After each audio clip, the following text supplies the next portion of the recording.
Hello everyone, welcome back. अगर आपने अब तक हमारे चैनल को सब्सक्राइब नहीं किया, अरे कोई बात नहीं, अभी कर लीजिए। वीडियो को लाइक एंड शेयर करना तो बिल्कुल भी मत भूलिएगा। तो चलिए आगे की कहानी पे नज़र डालते हैं।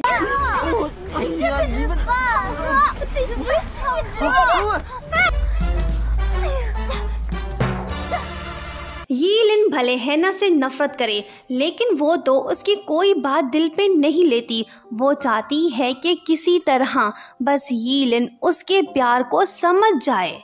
एक दिन डायरेक्टर यीलिन को बोलता है कि नाच गाने की वजह से तुम सब के रिजल्ट्स अच्छे नहीं आ रहे हैं, स्कूल का रेपुटेशन डाउन हो रहा है। अगर नेक्स्ट एग्जाम में तुम्हारा कोई मेंबर फेल हुआ तो भूल जाओ कि मैं तुम्हें नाच गाने की इजाज़त दूंगा। डायरेक्टर की वार्निंग सुन के यीलिन परेशान होता है क्योंकि उसके अच्छे ग्रेड्स नहीं हैं। वो सब क्लब मेंबर्स को जमा करता है और उन्हें कहता है कि हमें सिर्फ पास ही तो होना है, भले कुछ दिन ही रह गए हैं, हम ज़रूर पास होंगे। चलो उस खड़ूस को बता दें कि हम क्या चीज़ हैं। मेरे पास एक प्लान है, हम सब एग्जाम में चीटिंग करेंगे। ये सुन के शूशा कहती है कि मैं मॉनिटर हूँ, तुम ऐसा नहीं कर सकते हो। यीलिन कहता है कि डरो मत, कुछ नहीं होगा। हैना दूर से सब बातें सुन रही होती है। वो यीलिन के पास आके कहती है कि मैं तुम्हें चीटिंग टिप्स बताऊंगी, प्लीज़ मुझे क्लब में ले लो। वो कहता है कि अब मेरे इतने भी बुरे दिन नहीं आए कि मैं तुमसे हेल्प लूँ। कुछ दिन बाद एग्जाम्स होते हैं। क्लास टीचर किसी और ही जहां में होती है। मौका देख के सभी शुरू हो जाते हैं। एक बार चावल के दाने में फार्मूलास लिखकर आया है तो दूसरे ने बालों के अंदर चीट शीट छुपाया हुआ है। एक लड़की तो मिस्टर इंडिया की तरह गायब ही हो जाती है और वो सबके आंसर देख के कॉपी करने लगती है।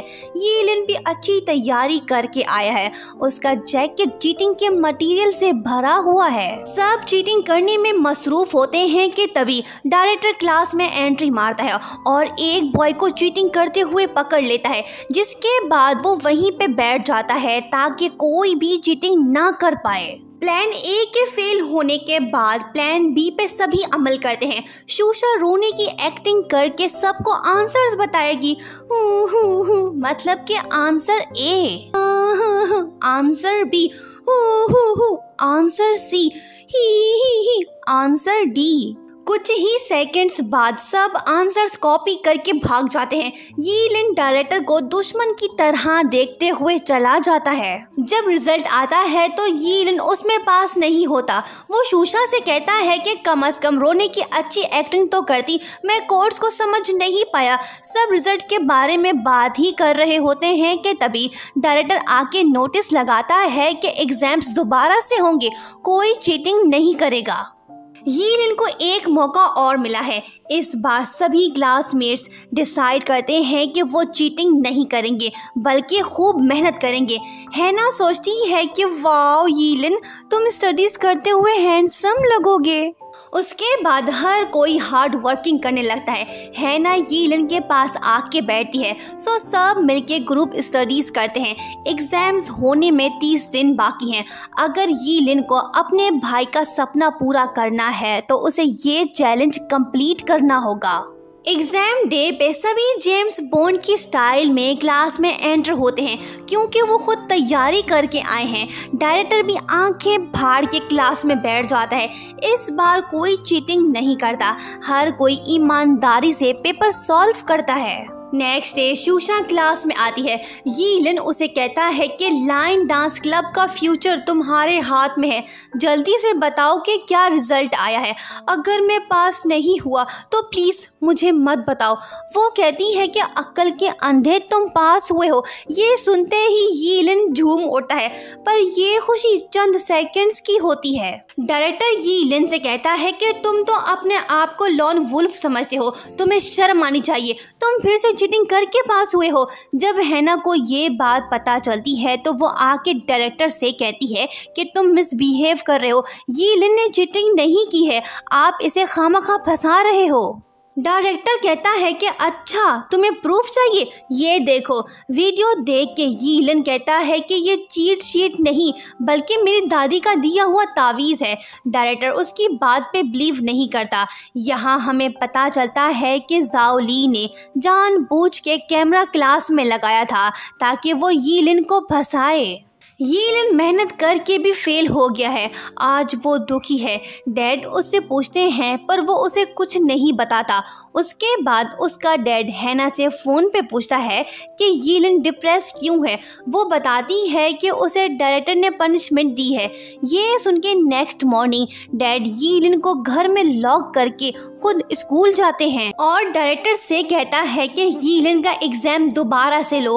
अगर वो पास हुआ तो स्टेटमेंट वापस लोगे और माफ़ी मांगोगे। डायरेक्टर उसका दिया हुआ पुशअप्स का चैलेंज लॉस करता है।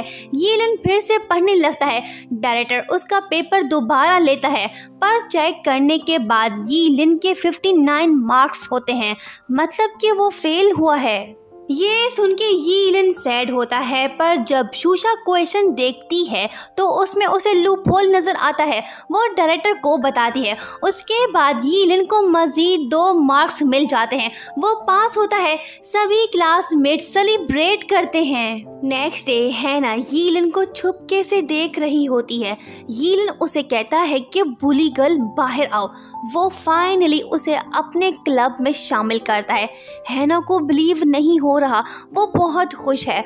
वो कहती है कि तुम जैसा कहोगे मैं वैसा करूंगी। चलो इस खुशी में लंच करते हैं। दोनों जा रहे होते हैं कि तभी सुपरस्टार शाओशू आके उसे कहती है कि चलो डांस प्रैक्टिस करते हैं। शूशा आके कहती है कि चलो स्टडीज करते हैं। यीलिन तीनों के बीच सैंडविच बन गया है। उसे समझ नहीं आ रहा कि वो किसके साथ जाए।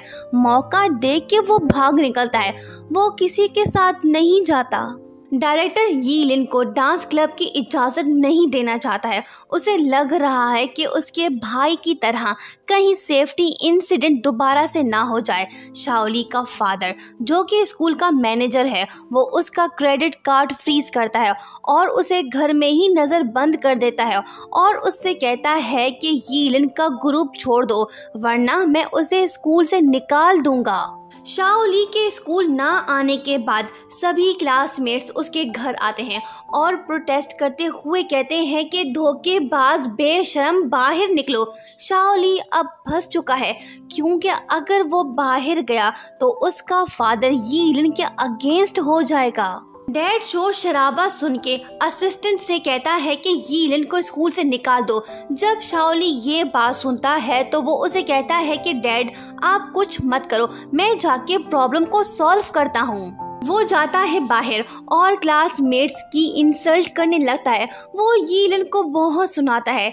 यीलिन हैना से कहता है कि नहीं ये शाओली का स्टाइल नहीं है, ज़रूर किसी ने उसे डराया है। और यहीं पे पार्ट 6 एंड होता है। लास्ट पार्ट देखना मत भूलिएगा।